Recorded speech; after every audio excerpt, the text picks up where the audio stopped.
الرحمن الرحیم قال اللہ تبارک و تعالی فی القرآن المجید والبرہان الرشید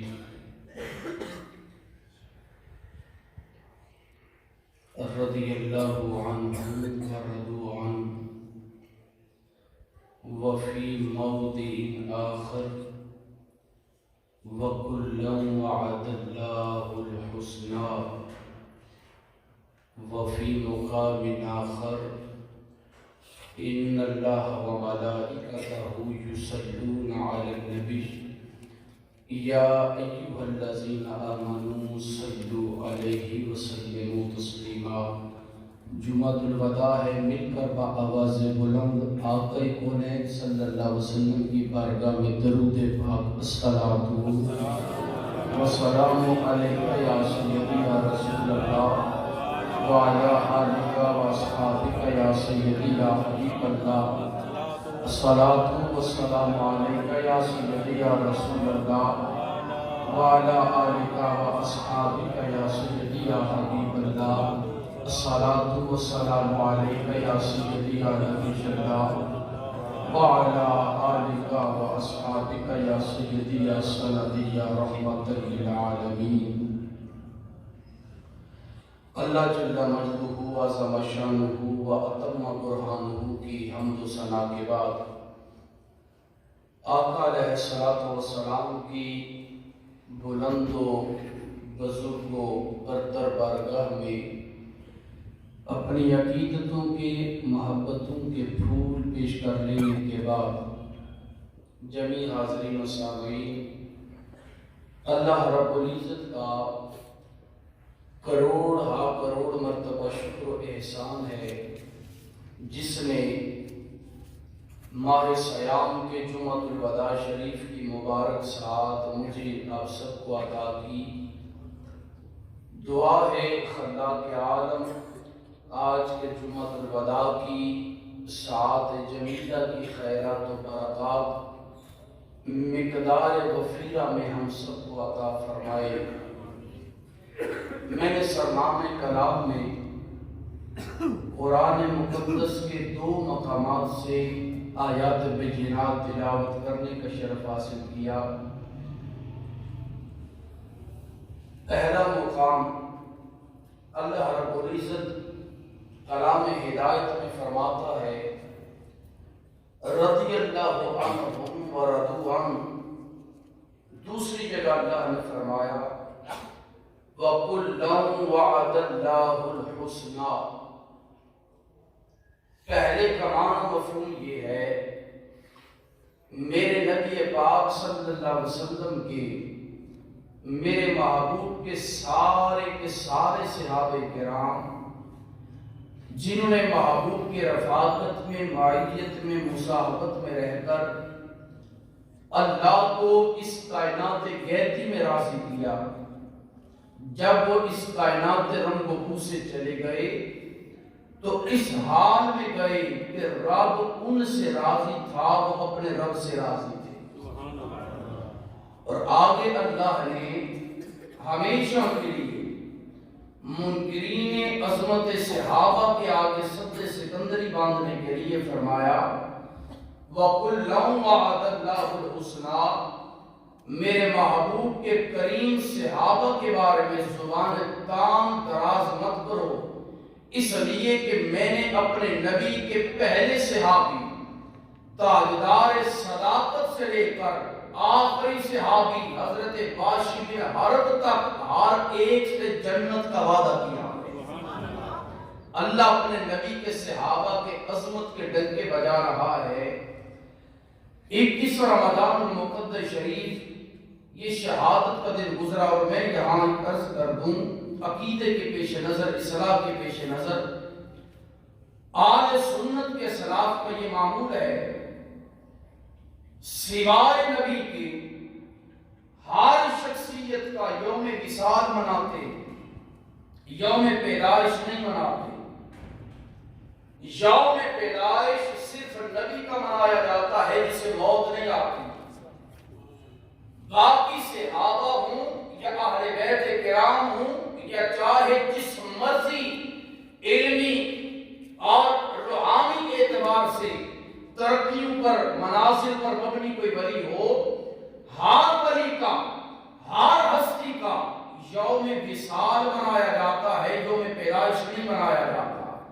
یہ تو ہمارے ہاں اس دور کی بدعت ہے کہ ہم اپنی ذاتی محبت کی وجہ سے قرآن و سنت کی دوری کے پیش نظر اب آراس کے علاوہ، ایام وصال کے علاوہ ایام پیدائش بھی مناتے ہیں، حالانکہ ہمارے بزرگان دین ایسے نہیں کیا کرتے تھے۔ یہی فرق ہے نبی میں اور غیر نبی میں۔ نبی کی پیدائش منائی جاتی ہے میلاد، آپ نبی کا میلاد اسی لیے منایا جاتا ہے، میلاد پیدائش کو کہتے ہیں، برتھ ڈے۔ غیر نبی کی برتھ ڈے نہیں منائی جاتی، نبی کا میلاد ہوتا ہے، غیر نبی کا عرس ہوتا ہے۔ تو 21 رمضان المقدس شریف یہ یوم وصال تھا، بلکہ وصال با کمال تھا۔ تاجدار حق عطا، شہ مشکل کشا، فخر رسول، زوج بطول، حضرت مولا کائنات علی المرتضی شیر خدا کرم اللہ وجہہ۔ اس لیے 21 رمضان المقدس شریف کی مناسبت سے اور مولا علی کے ساتھ آقا علیہ السلام کی خصوصی قسم کا پیار تھا، خاص قسم کی محبت تھی مولا علی سے۔ میں نے جب حضرت مولا کائنات کا دن آیا تو کوشش کی کہ مولا کائنات کے عمومی طور پر جو فضائل سنائے جاتے ہیں، آپ سنتے رہتے ہیں، ان فضائل کو جو زبان ضد عام خاص ہیں ان سے ہٹ کر آج کتب احادیث سے مولا علی کے وہ فضائل آپ کی سماعتوں کی نظر کیے جائیں جو اس سے قبل آپ نے بہت کم سنے۔ ہمارے ہاں شومی قسمت یہ ہے، ایک بڑا برا ٹرینڈ چل پڑا، ہماری گفتگو میں جب تک کسی صوفی شاعر کا شعر نہ ہو ہماری طبیعت میں ہجانی کیفیت پیدا نہیں ہوتی، ہماری گفتگو کو تازگی تبندگی نہیں ملتی۔ کسی صوفی بزرگ کا کلام یہ معیار ہدایت نہیں ہے، معیار ہدایت یا رب کا قرآن ہے یا مصطفیٰ کا فرمان ہے۔ آج ضرورت اس بات کی ہے کہ ہم اپنا مزاج بدلیں اور اللہ رب العزت کے قرآن اور نبی پاک صلی اللہ علیہ وسلم کے فرمان کے سائے تلے آئیں۔ امت مسلمہ آج اس ذبوحالی کا شکار ہے، اس ذبوحالی کے گرداب سے نکلنے کے لیے ہمیں قرآن کو اور حدیث کو مضبوطی سے تھامنا پڑے گا۔ اس لیے جب کوئی خطیب آپ کے سامنے اشعار پڑھے تو جس طرح آپ پھر بلے بلے سبحان اللہ کہتے ہیں، تو جب کوئی قرآن یا نبی کا فرمان پڑھے تو پھر زیادہ حق بنتا ہے کہ آپ سبحان اللہ کہیں۔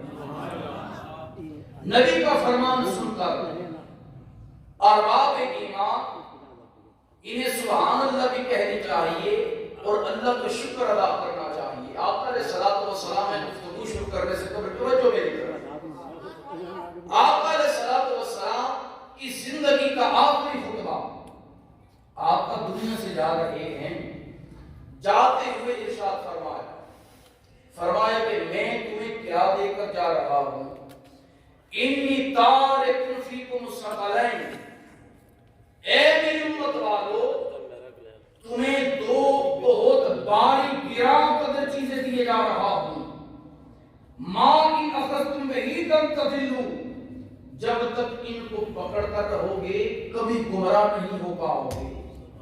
بتائیں کیا آقا نے فرمایا، حالانکہ اہل عرب کے شعر اشعار یہ قرآن فہمی کے لیے بھی ضروری تھے، مدارس میں ابھی بھی عربی ادب نظم نثر پڑھایا جاتا ہے تاکہ لغت عربی کی معرفت آ جائے، لیکن آقا نے حقیقی فلاح کے لیے، حقیقی فوز کے لیے کیا فرمایا، تم پر لازم ہے کہ زمانے جہالت کے اشعار یاد کر لو یا انہیں سن کر بلے بلے کرو۔ کعبہ شریف میں وقت نہیں، کعبہ شریف میں اس وقت سبا معلقہ یہ لٹکائے جاتے تھے اشعار کی صورت میں۔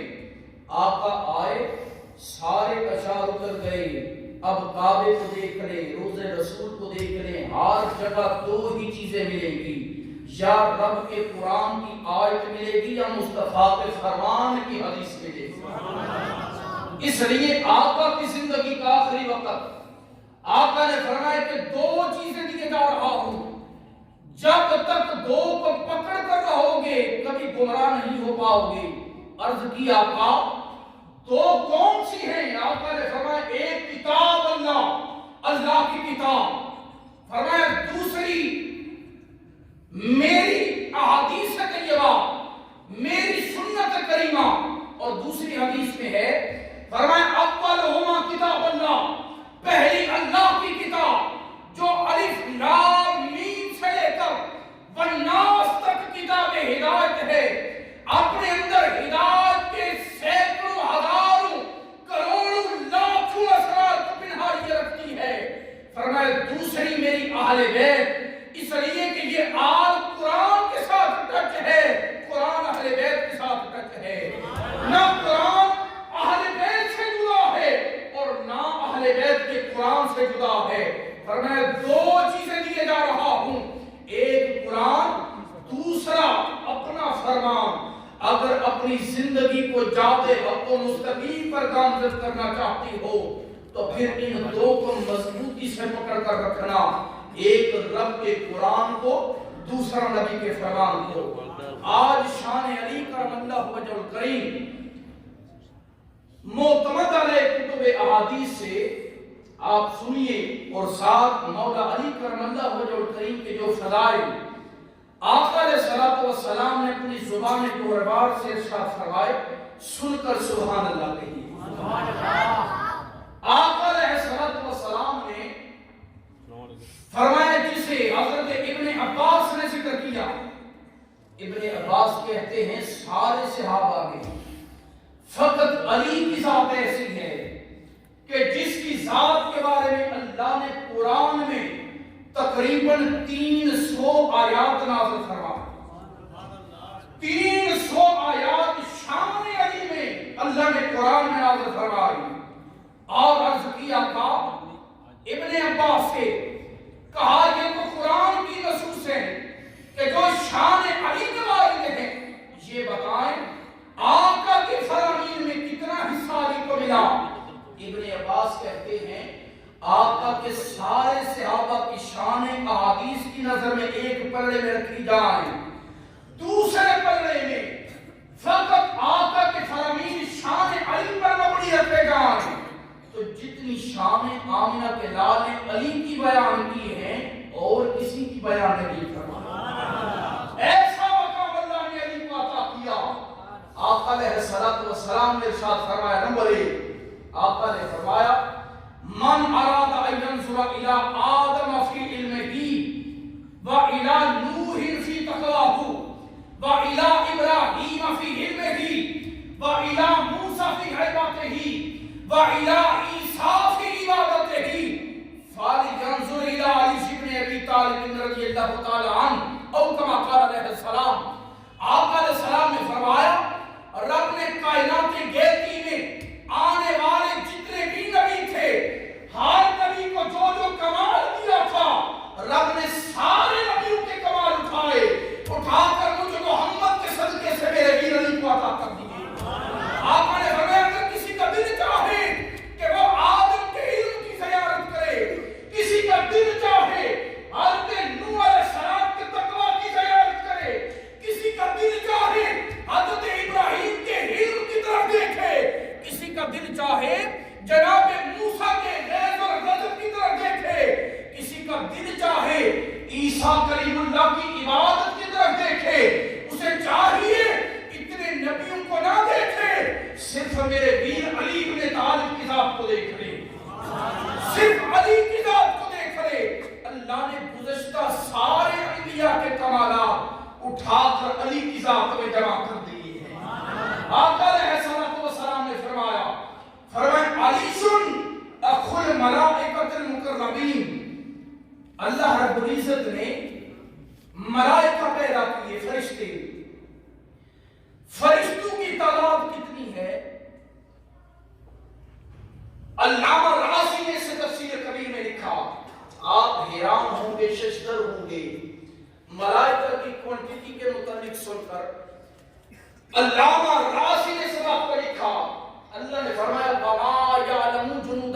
الا ہو، اے میرے محبوب اپنے رب کے لشکروں کی تعداد کو سوائے رب کے کوئی نہیں جانتا۔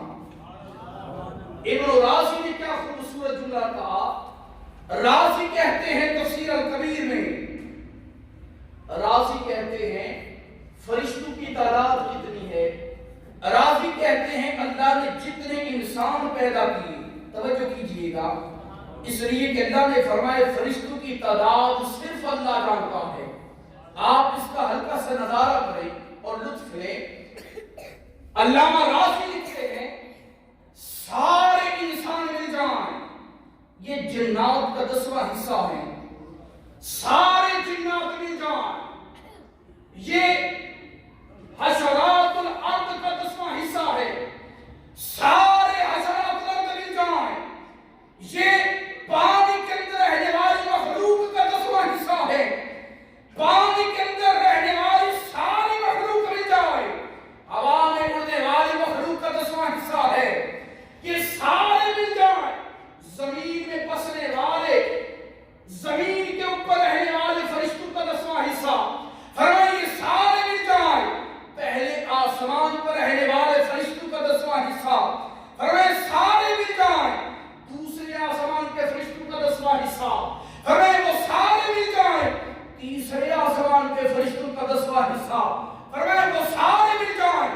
چوتھے کے فرشتوں کا 10واں حصہ وہ مل جائیں، پانچویں کے فرشتوں کا 10واں حصہ المختصر وہ مل جائیں، چھٹے آسمان کے فرشتوں کا 10واں حصہ وہ مل جائیں، ساتویں آسمان کے فرشتوں کا 10واں حصہ، فرمایا یہ سارے مل جائیں، سدرۃ المنتہا کے اوپر رہنے والے فرشتوں کا 10واں حصہ، فرمایا یہ سارے مل جائیں، صرف رب تعالی نے جنت پر جتنے فرشتے معمور کیے ان فرشتوں کا 10واں حصہ، راضی کہتے ہیں پھر مجھے کہنے دیجئے ہماری عقل وہاں بس کر گئی جہاں رب تعالی کے فرشتوں کی تعداد ہے۔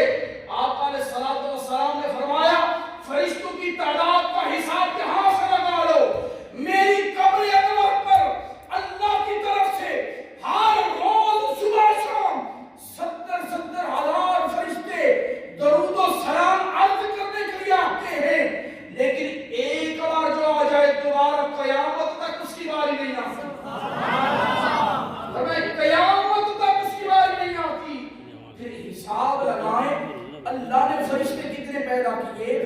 میں عرض کر رہا تھا اللہ کے ملائکہ میں سے کچھ ملائکہ وہ ہیں جو مقرب فرشتے جیسے جناب جبریل، جناب میکائیل، جناب اسرافیل، جناب اسرائیل، یہ 4 فرشتے ایسے ہیں کہ جو اللہ کے مقرب فرشتے۔ آقا علیہ الصلوۃ والسلام نے شان علی کیا بیان فرمایا، آقا علیہ السلام نے فرمایا علی شرف الملائکۃ المقربین، فرمایا سارے فرشتوں سے افضل ہیں جناب جبرائیل، میکائیل، اسرافیل اور اسرائیل۔ فرمایا تمہیں پتا ہے اللہ نے میرے ویر علی کو کیا شان عطا کی؟ کہا میرا بھائی علی ان مقرب فرشتوں کا بھائی بن کر قیامت کا جواب۔ آقا علیہ الصلوۃ والسلام نے فرمایا میں اور میرا ویر علی خلقت انا وعلیش من نور واحد، فرمایا ساری کائنات کے انسان الگ الگ شے سے بنائے گئے، فرمایا صرف ایک ذات میری محمد کی ہے، ایک ذات علی کی ہے، جن 2 ذاتوں کو اللہ نے صرف ایک نور سے پیدا فرمایا۔ خلقت انا وعلیش من نور اللہ، فرمایا میں اور علی ایک نور سے پیدا کیے گئے۔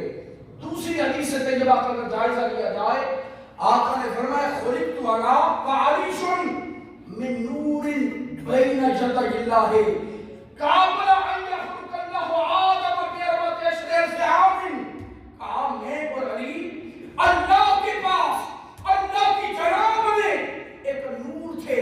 عرض کی آقا کب نور تھے؟ فرمایا اس وقت کہ جب اللہ نے آدم کو پیدا نہ کیا تھا۔ کہا آقا آدم کی پیدائش سے کتنا عرصہ قبل؟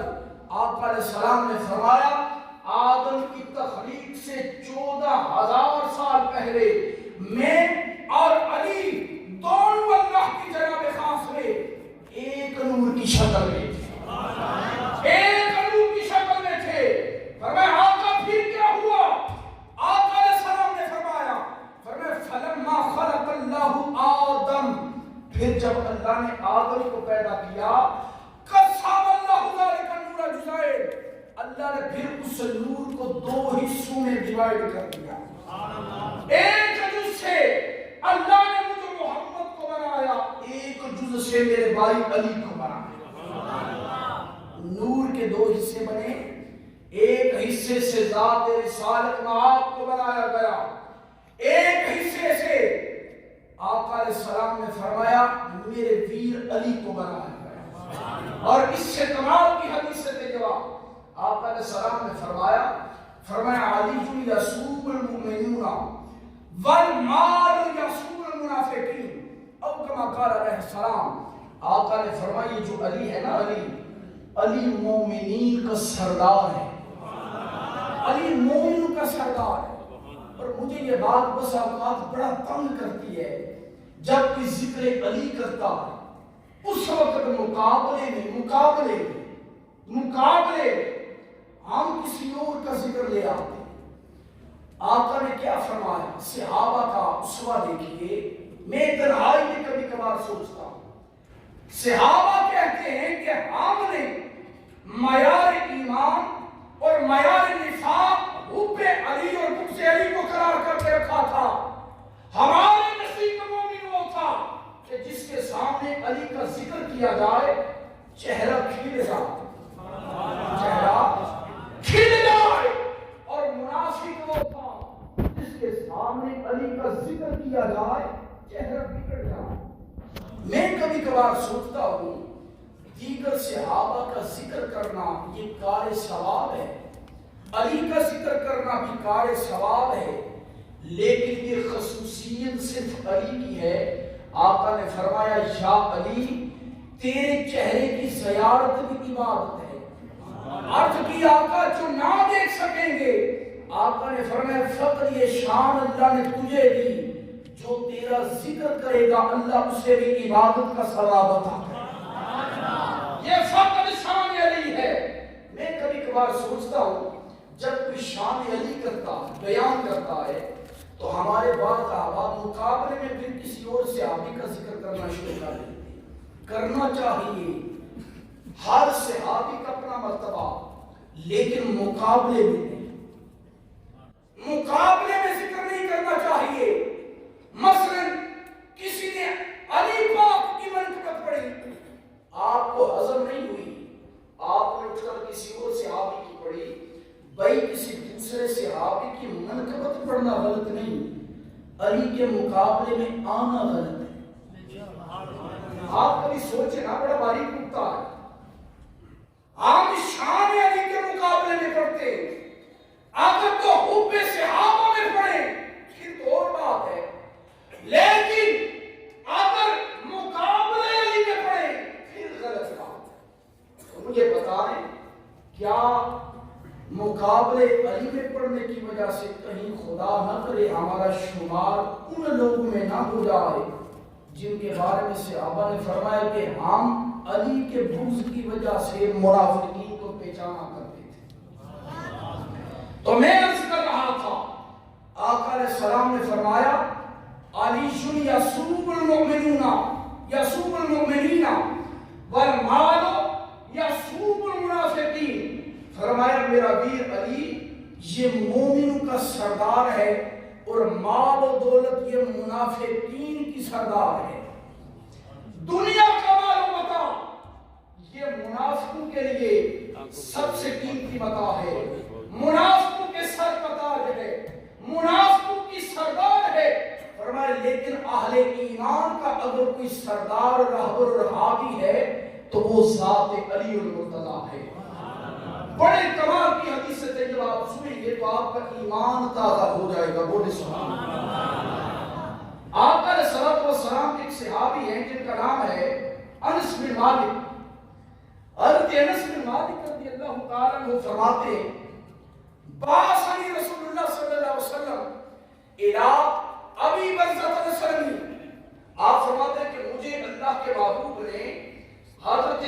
برزہ اسلمی کی طرف بھیجا. یہ صحابی تھے رسول اللہ کی توجہ. آقا نے فرمایا, آقا کے صحابی حضرت انس بن مالک کہتے ہیں کہ مجھے آقا علیہ السلام نے حضرت ابو برزہ اسلمی کی بارگاہ میں بھیجا اور آقا نے انہیں ایک پیغام بھیجوایا. فقال له وانا اسمعه, آقا نے انہیں ایک پیغام بھیجوایا. فرمایا وہ جو پیغام تھا جب آقا ارشاد فرمانے لگے میں وہ سن رہا تھا. توجہ ہے نا جی. آقا علیہ السلام نے علی المرتضیٰ کی طرف پیغام بھیجوایا. فرمایا جب پیغام بھیجوایا تو فرمایا, جب فرمایا تو میں سن رہا تھا.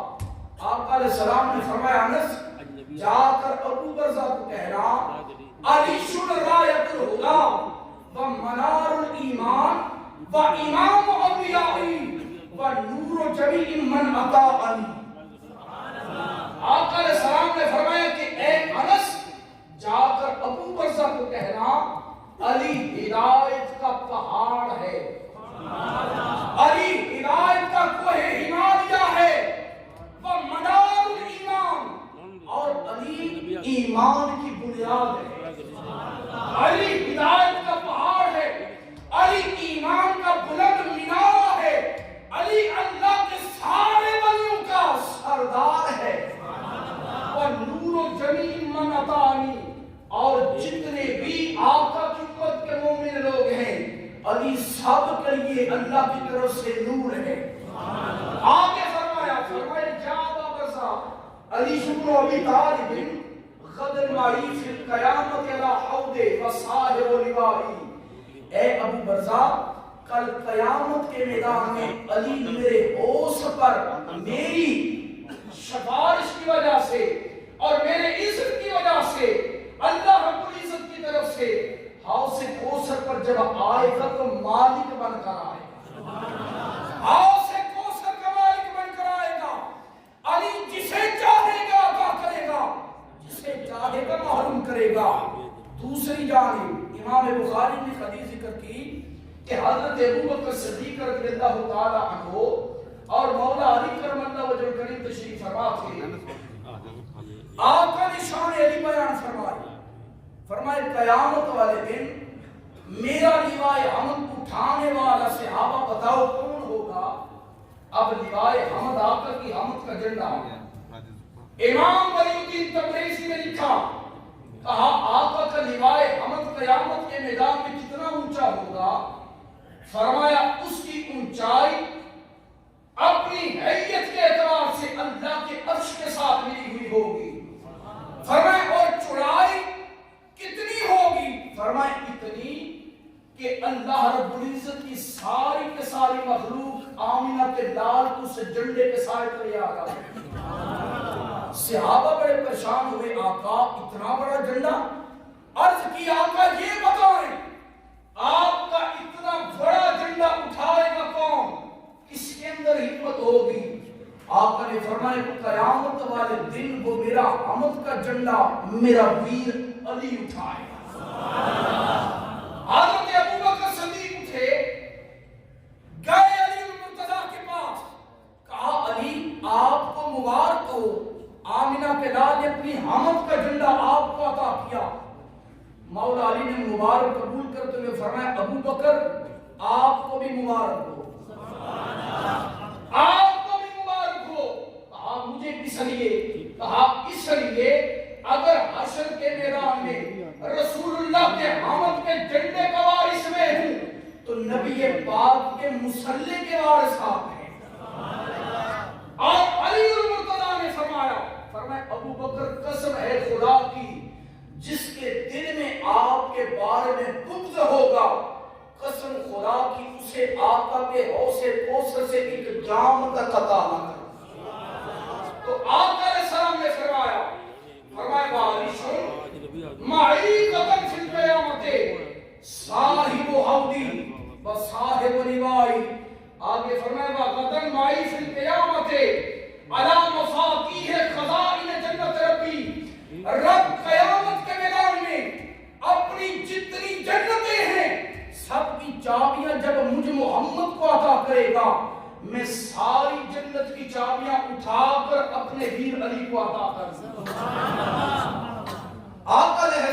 والسلام نے فرمایا علی امین، علی امین، فرمایا علی میرا امین ہے، علی مامون ہے، چابیاں اس لیے دوں گا کہ مجھے علی پر اعتبار ہے۔ نبی کو جس پر اعتبار ہو آل امام کو کرنا چاہیے۔ آقا علیہ الصلوۃ والسلام نے فرمایا علی اوفی الناس بعہد اللہ، علی ساری مخلوق سے بڑھ کر اللہ رب العزت کا وعدہ وفا کرنے والا ہے۔ آقا نے فرمایا علی اطرۃ رسول اللہ، علی رسول اللہ کے گھرانے کا فرد ہے۔ فرمایا علی اخوۃ رسول اللہ، علی رسول اللہ کا بھائی ہے۔ آگے فرمایا علی خیر و اخوتی، میرے بھائی تو بہت سارے ہیں لیکن سارے بھائیوں میں سے علی سب سے بہترین بھائی ہے۔ علی المرتضیٰ کی شان بزبان رسالت آپ صلی اللہ علیہ وسلم۔ آگے بڑی کمال کی حدیث طیبہ، آقا نے فرمایا یا علیو ایدک فی یدی فی القیامت تدخل معی حیث ادخل۔ آقا نے فرمایا علی قیامت والے دن تیرا ہاتھ میرے ہاتھ میں ہوگا، علی قیامت والے دن تیرا ہاتھ میرے ہاتھ میں، جہاں جہاں میں محمد جاؤں گا وہاں وہاں تو بھی ساتھ میرے ساتھ جائے۔ آقا میزار پر مولا علی کی ساتھ، آقا علیہ الصلوۃ والسلام پوری صراط پر علی المرتضیٰ کی ساتھ، آقا علیہ الصلوۃ والسلام میزان اعمال پر علی کی ساتھ، آقا علیہ الصلوۃ والسلام جنت کے دروازے پر علی کی ساتھ، آقا جنت میں علی بھی جنت۔ آقا نے فرمایا علی یہ تیرا امتیاز ہے کہ تیرا ہاتھ میرے ہاتھ میں ہوگا اور قیامت کے میدان میں جدھر جدھر میں جاؤں گا علی ادھر ادھر تو میرے ساتھ جائے گا۔ آگے فرمایا آقا علیہ الصلوۃ والسلام کا گھرانہ یہ ساری مخلوق میں سب سے عزت والا گھرانہ ہے۔ آقا نے فرمایا اللہ رب العزت نے مجھے کائنات گہتی کے سب سے افضل اور معزز گھرانے کی طرف بھیجا، لیکن فرمایا یا علی انت نجم بنی ہاشم، علی انت نجم بنی ہاشم، علی میرا سارا گھرانہ عزت والا، میری ساری فیملی عزت والی، لیکن یاد رکھو بنو ہاشم کے سارے گھرانے کا ستارہ علی تیری ذات ہے۔ علی بنو ہاشم کے سارے گھرانے کا سردار میرے بعد اگر کوئی ہے تو وہ تیری ذات ہے۔ آگے فرمایا علی افضل امتی عند اللہ مزیہ، فرمایا علی اللہ کے ہاں مقام مرتبے کے اعتبار سے تو سب سے افضل بھی ہے، سب سے اعلیٰ بھی ہے۔ لیکن یہاں کو یہ نہ سمجھ لے کہ علی المرتضیٰ یہ حضرت ابوبکر صدیق سے بھی افضل ہے، ایسے نہیں، بلکہ جمہور علماء امت کا یہی عقیدہ ہے افضلیت کی بنیاد یہ خلافت کی ترتیب پر مبنی ہے، پہلے ابوبکر، پھر عمر فاروق، پھر عثمان غنی، پھر مولا علی۔ میں آخری حدیث طیبہ پڑھ کر اپنی گفتگو ختم کرتا ہوں۔ آقا علیہ الصلوۃ والسلام نے ارشاد فرمایا، بڑی توجہ سے بولے ذرا سبحان اللہ، فرمایا مثل علی ابن ابی طالب کا مثل قل هو اللہ احد فی القرآن، فرمایا علی کی مثال اس امت میں ایسی ہے جیسے سورہ اخلاص کی مثال پورے قرآن میں ہے۔ اب سورہ اخلاص پر اللہ نے کیا مقام دیا؟ آقا کے ایک صحابی تھے، وہ جو بھی نماز پڑھتے یا پڑھاتے امام تھے، ہر رکعت میں سورہ اخلاص پڑھا کرتے تھے فاتحہ کے بعد۔ آج کا زمانہ بدل گیا، اگر امام بار بار اخلاص پڑھے مقتدیوں کو گمان ہوتا ہے شاید سے کوئی اور سورت نہیں آتی۔ آقا کے وہ صحابی ہر رکعت میں سورہ فاتحہ پڑھتے، صحابہ نے عرض کیا رسول اللہ یہ آپ کے غلام ہر رکعت میں سورہ اخلاص پڑھتے ہیں فاتحہ کے بعد۔ آقا نے پوچھا کہا بتاؤ کیا وجہ؟ عرض کی آقا مجھے اخلاص کے ساتھ محبت ہے، اس لیے کہ یہ ساری صورت اللہ کی توحید پر مبنی ہے، آقا نے فرمایا جا سورہ اخلاص کی محبت نے تجھے جنت میں داخل کر دیا۔ سورہ اخلاص کے کلام سورہ توحید بھی ہے، اور حضرت عبداللہ بن مسعود کی مجھے وہ بات یاد آتی ہے، آپ فرمایا کرتے تھے کہ اگر اللہ نے امت مصطفیٰ کو بخشنا نہ ہوتا، یہ آج عبداللہ بن مسعود کا قول ہر بندہ یاد کر لے، آپ فرماتے کہ اگر اللہ نے امت مصطفیٰ کو بخشنا نہ ہوتا، رب امت مصطفیٰ کو دو چیزیں کبھی بھی عطا نہ کرتا۔ کہا وہ کون سی دو چیزیں؟ کہا ایک نبی کی ذات، دوسرا قرآن میں سورہ اخلاص۔ ایک نبی کی ذات عطا کی، آقا کی امت کو یہ ذات محمد مصطفیٰ صلی عطا کی تاکہ امت کو دوزخ سے بچایا جائے۔ فرمایا دوسری طرف اپنی توحید کو پکا کر کے آقا کی امت کو دوزخ سے صحیح بچایا تاکہ امت کہیں کسی اور معاملے میں مبتلا ہو کر توحید کے دامن کو تار نہ کر دے۔ اس لیے دو چیزیں عطا کی، ایک اپنے معبود کی ذات، دوسرا سورہ اخلاص۔ آقا نے فرمایا کہ جو مقام، جو مرتبہ قرآن کے دامن میں اللہ نے سورہ اخلاص کو عطا کیا ہے، وہی مقام مرتبہ رب نے طائفہ صحابہ میں میرے ویر علی کو عطا کیا ہے۔ وہ مقام، وہ مرتبہ جو سورہ اخلاص کا ہے، اللہ نے وہ علی المرتضیٰ کو عطا کیا ہے۔ اللہ رب العزت کی ذات ہمیں فیضان علی نصیب فرمائے۔ جو کہ یہ جمعہ الوداع ہے اور آخری جمعہ ہے ماہ سیام کا، تو صدقہ فطر، عید الفطر کی نماز کی ادائیگی سے قبل ادا کرنا ہر صاحب نصاب پر ضروری ہے۔ پہلے یہ مسئلہ یاد رکھیں، صدقہ فطر ہر غریب امیر پر واجب نہیں۔ ہمارے عمومی طور پہ یہ ڈرایا جاتا ہے، لوگوں کو خبردار کیا جاتا ہے، بھئی جس نے صدقہ فطر ادا نہیں کیا روزے ہی لٹکے رہتے ہیں، اس میں بجائے سفید پوش لوگ پریشان ہو جاتے ہیں۔ ہم خود لینے والے سفید پوش ہیں، ہم صدقہ فطر کہاں سے ادا کریں؟ تو صدقہ فطر واجب ہے صاحب نصاب انسان پر۔ صاحب نصاب وہ ہے کہ جس کے پاس 52.5 تولے چاندی یا 7.5 تولے سونا یا ان کی قیمت کے برابر نصاب ہو۔ ہاں زکوٰۃ کے نصاب میں اور صدقہ فطر کے نصاب میں فرق یہ ہے، زکوٰۃ تب لازم ہوتی ہے کہ جب مال پر سال گزر جائے، صدقہ فطر اس کے مال پر سال کا گزرنا شرط نہیں، بلکہ اگر عین عید الفطر والے دن بھی کسی کے پاس چاندی کے نصاب کے برابر رقم آ گئی، اس پر صدقہ فطر ادا کرنا یہ لازم ہے۔ صدقہ فطر کس کو دیا جائے؟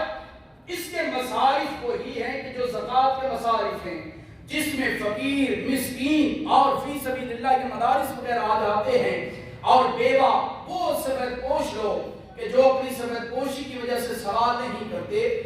اب صدقہ فطر یہ 4 اجناس پر مشتمل ہے۔ نمبر 1 آٹا یعنی گندم، نمبر 2 جو، نمبر 3 آقا علیہ السلام نے فرمایا یہ کشمش، اور نمبر 4 کھجور۔ فتاوی ہندیہ میں علماء کرام نے لکھا، فرمایا وَهِيَ تَعْجِبُ عَلَىٰ 4 اجناس، صدقہ فطر 4 قسم کے اجناس پر مشتمل ہے، اور نصف صاع من بر او صاع من تمر او شعیر او زبیب، فرمایا نصف صاع گندم یعنی 2.25 کلو آٹا، یا 3.5 کلو جو، یا 3.5 کلو کشمش، یا 3.5 کلو کھجور۔ لیکن فتاوی شامی میں علامہ شامی نے لکھا افضل کیا ہے؟ فرمایا القیمت افضل من العین، افضل یہ ہے کہ عین نہ دیا جائے بلکہ ان چیزوں کی قیمت دی جائے، اس لیے کہ فقیر اپنی ضرورت پوری کر سکے۔ ہو سکتا ہے اگر کوئی اسے 2.25 کلو آٹا دے دے، احتیاطاً 2 کلو کے پیسے لگائے جاتے ہیں، اگر کوئی اسے آٹا دے ہو سکتا ہے اس کے گھر میں آٹا موجود ہو لیکن پیسے نہ ہوں، اس لیے بہتر یہ ہے اپنے صدقے فطر کی قیمت ان اجناس کی صاحب حیثیت آٹے کے بجائے کھجور کا دے یا جو کا دے یا کشمش کا دے۔ اللہ نے اگر عطا کیا ہے تو آٹے کے اعتبار سے صدقہ فطر کی میعاد ہے 2024 میں 300 روپے اور جو کی مقدار ہے 600 روپے، جبکہ کھجور کی یہ 1800 روپے اور کشمش کی 4400 روپے، اور کھجور اگر آدھا لی جائے تو پھر 2400 روپے اور کشمش کی 4400۔ میں دوبارہ اس لیے دیتا ہوں، گندم کے اعتبار سے 300، جو کے اعتبار سے 600، کھجور کے اعتبار سے 2400 اور کشمش کے اعتبار سے 4400 روپیہ صاحب حیثیت اپنی استطاعت کے مطابق صدقہ فطر ادا کرے اور کوشش کرے یہ جو صدقہ فطر ہے دینی مدارس کو دے۔ ہمارا یہ اپنا مدرسہ دارالعلوم شرقیہ، اس میں حفظ کے طلباء پڑھتے ہیں، تو آپ اپنی زکوٰۃ فطرانہ یہ دیات یہ مدرسے کو دیں تاکہ ان بچوں کے حفظ کے معاملے میں آسانی کا معاملہ پیدا ہو سکے۔ اللہ تعالی عمل کی توفیق عطا فرمائے۔ سنت